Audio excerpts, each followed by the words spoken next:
La magie des énergies, c'est un espace sacré où l'on parle vrai. Ici, on ne cherche pas les mieux à tout prix ni à devenir quelqu'un d'autre. On prend juste le temps d'écouter ce qui se passe à l'intérieur et de ce qui vibre juste en nous. Moi, c'est Célie. J'explore les énergies, les cycles lunaires, ceux qui traversent, ceux qui résistent et ceux qui demandent à être compris plutôt que corrigés.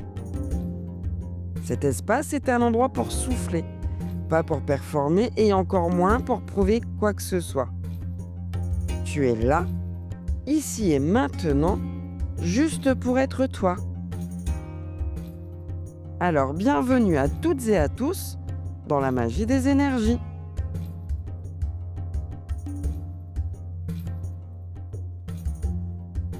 Il existe des mots que l'on croit simples, presque évidents, des mots que l'on prononce facilement, parfois sans même les interroger, comme s'ils allaient de soi, comme s'ils ne demandaient aucun effort particulier, et la tolérance fait partie de cela. On la cite souvent, on l'invoque, on l'exige même parfois, comme une posture morale, comme un idéal social, comme une preuve d'ouverture que l'on devrait naturellement posséder.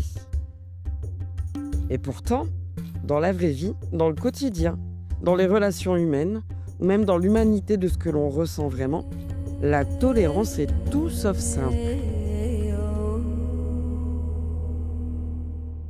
Être tolérant, ce n'est pas sourire à tout, ce n'est pas dire oui à tout, ce n'est pas comprendre tout le monde en permanence. Ce n'est pas non plus s'effacer pour éviter le conflit, ni se taire pour préserver une paix fragile qui finit toujours, tôt ou tard, par se fissurer. La tolérance ne consiste pas à se nier soi-même. Elle ne demande pas à renoncer à ses valeurs, ni d'abandonner ses limites.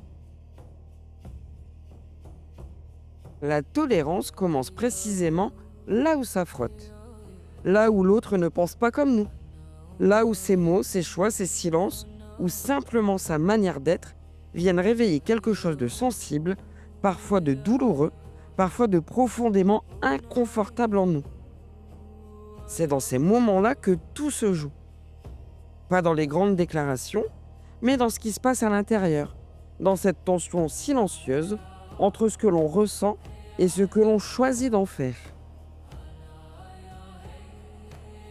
Dans la vie quotidienne, la tolérance ne se manifeste pas dans de grands gestes. Elle se vit dans des instants ordinaires, presque invisibles, dans la façon dont une discussion peut doucement glisser vers l'incompréhension, dans un regard chargé de jugement, dans une émotion qui monte trop vite ou dans une réaction qui pourrait devenir brutale si l'on ne prend pas le temps de respirer.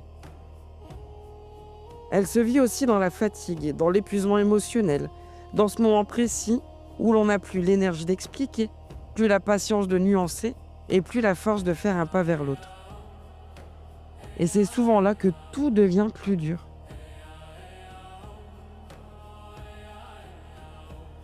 Si le monde semble devenir de plus en plus intolérant, ce n'est peut-être pas uniquement par manque de valeurs ou de repères, mais parce qu'il va trop vite pour nos cœurs, parce qu'il exige des réponses immédiates, des prises de position tranchées, des camps, des avis, des certitudes même. La peur remplace l'écoute et la colère devient un langage. Et chacun finit par camper sur sa vérité, comme sur une forteresse à défendre, convaincu que céder un peu serait déjà perdre trop. Il y a quelque chose de très fragile dans la tolérance, et cette fragilité est souvent liée à l'avenir. Quand on a peur de demain, quand on a peur de ce que le monde devient, quand on a peur de perdre ses repères, sa place ou son identité, alors la tolérance devient plus difficile. Parce que la peur rétrécit, elle ferme et elle crispe. Et dans ces moments-là, on ne cherche plus à comprendre, on cherche juste à se protéger. On ne cherche plus à rencontrer l'autre, on cherche à se rassurer soi. Alors les discours se durcissent, les mots deviennent plus violents et les frontières plus rigides. Et pourtant, la peur n'est pas un défaut moral, c'est un signal. Un signal que quelque chose, à l'intérieur, se sent menacé, dépassé et en insécurité. Comprendre cela ne veut pas dire tout accepter, mais cela permet de ne pas réduire l'humain à ses cris. Il y a une chose dont on parle rarement quand on évoque la tolérance. C'est la fatigue qu'elle demande. Pas une fatigue physique, mais une fatigue intérieure et silencieuse.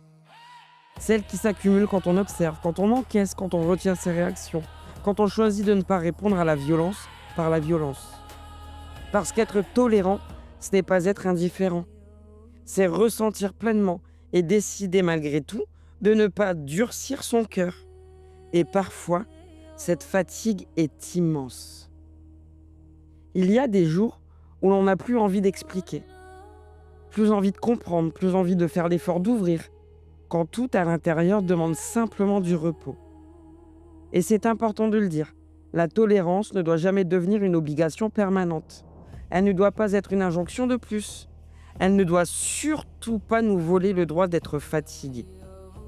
Se respecter, c'est aussi reconnaître ces moments-là, ces instants où l'on choisit de se retirer, de se taire, de s'éloigner, non pas par rejet de l'autre, mais par nécessité intérieure. La tolérance n'est pas un état constant. C'est un mouvement, un va-et-vient entre ouverture et protection. Il y a des périodes de la vie où l'on peut accueillir beaucoup et d'autres où l'on doit d'abord se préserver. Et ça aussi, c'est une forme de maturité. La tolérance, dans son sens le plus intime, demande un courage immense. Le courage de reconnaître que l'autre n'est pas forcément un ennemi, même lorsqu'il ne nous ressemble pas, même lorsqu'il pense différemment, ou même lorsqu'il vient toucher une zone sensible en nous. Le courage d'accepter que nous ne détenons pas toute la vérité, que notre point de vue, aussi légitime soit-il, n'est qu'un fragment du réel, une lecture parmi d'autres. Et le courage aussi de poser des limites claires, fermes et nécessaires, sans écraser, sans humilier et sans chercher à dominer. Il est important de le dire clairement. La tolérance, ce n'est pas l'acceptation de la violence. Elle n'est pas le silence face à l'injustice. Elle n'est pas le fait de supporter l'insupportable sous prétexte d'ouverture d'esprit. Être tolérant, c'est pouvoir dire non sans détruire. C'est se protéger sans devenir dur. C'est refuser de laisser la brutalité s'installer en soi comme un mode de survie. Dans un monde de plus en plus tendu, choisir la tolérance n'est pas un signe de faiblesse. C'est un acte de lucidité, presque un acte de résistance intérieure. C'est refuser de répondre à la violence par plus de violence. C'est de choisir de ne pas devenir ce que l'on dénonce. Décider aussi consciemment de ne pas laisser la peur, la haine ou la colère prendre toute la place. La tolérance n'est pas un grand idéal lointain. Elle se joue dans des décisions minuscules, presque invisibles, dans la manière dont on accueille une pensée qui ne nous ressemble pas, dans la façon dont on choisit de répondre ou de ne pas répondre, dans le ton que l'on adopte, même quand on est en désaccord. Et surtout, dans la manière dont on refuse de devenir dur pour se protéger.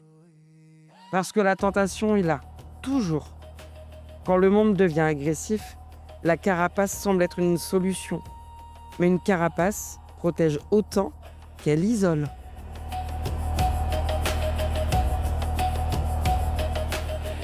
L'intolérance naît souvent des blessures non reconnues, de peurs anciennes, d'un profond sentiment d'insécurité ou d'un immense besoin d'être vu, entendu et reconnu.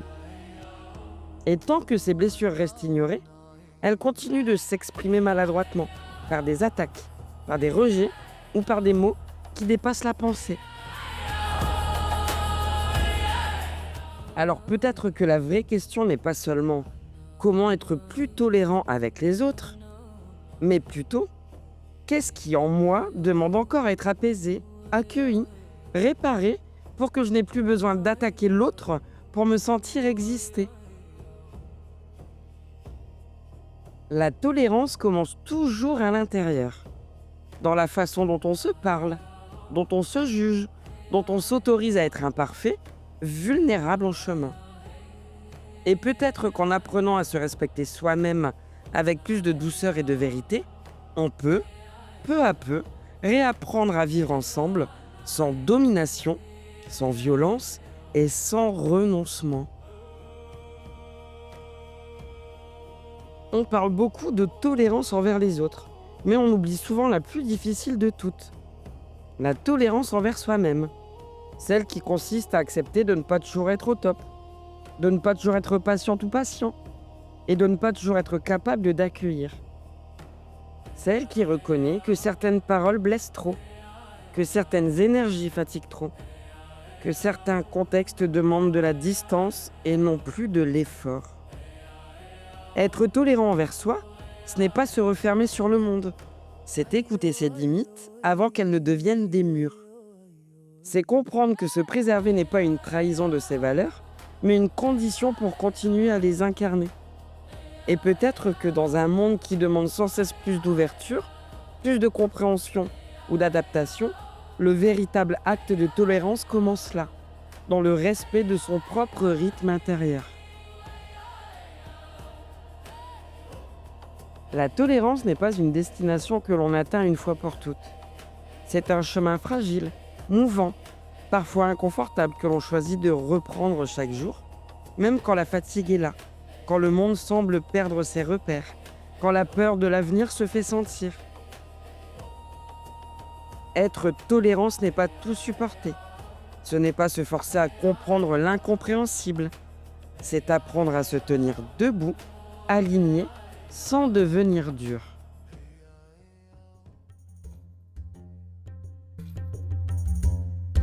Si cet épisode a résonné en toi, si certaines phrases ont touché quelque chose de sensible, alors peut-être que tu es déjà en train de faire ce chemin, à ta manière et à ton rythme. Pour ma part, je sens que ce chemin m'emmène encore plus loin, vers des sujets plus délicats, vers des frontières invisibles, là où quelque chose bascule, là où le lien demande à être regardé avec plus de lucidité. Mais chaque chose en son temps. Se respecter, c'est aussi savoir attendre. Si tu souhaites continuer l'aventure, retrouve-moi sur Facebook, Instagram et TikTok, et abonne-toi sur ta plateforme d'écoute préférée. Tous les podcasts sont disponibles sur Spotify, Deezer, Apple Podcasts, YouTube et maintenant sur Amazon Music.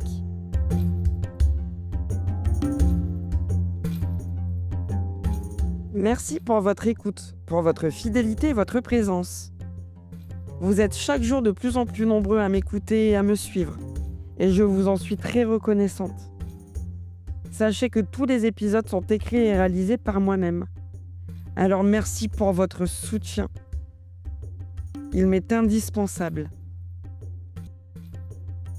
C'était Célie, et tu viens d'écouter La magie des énergies.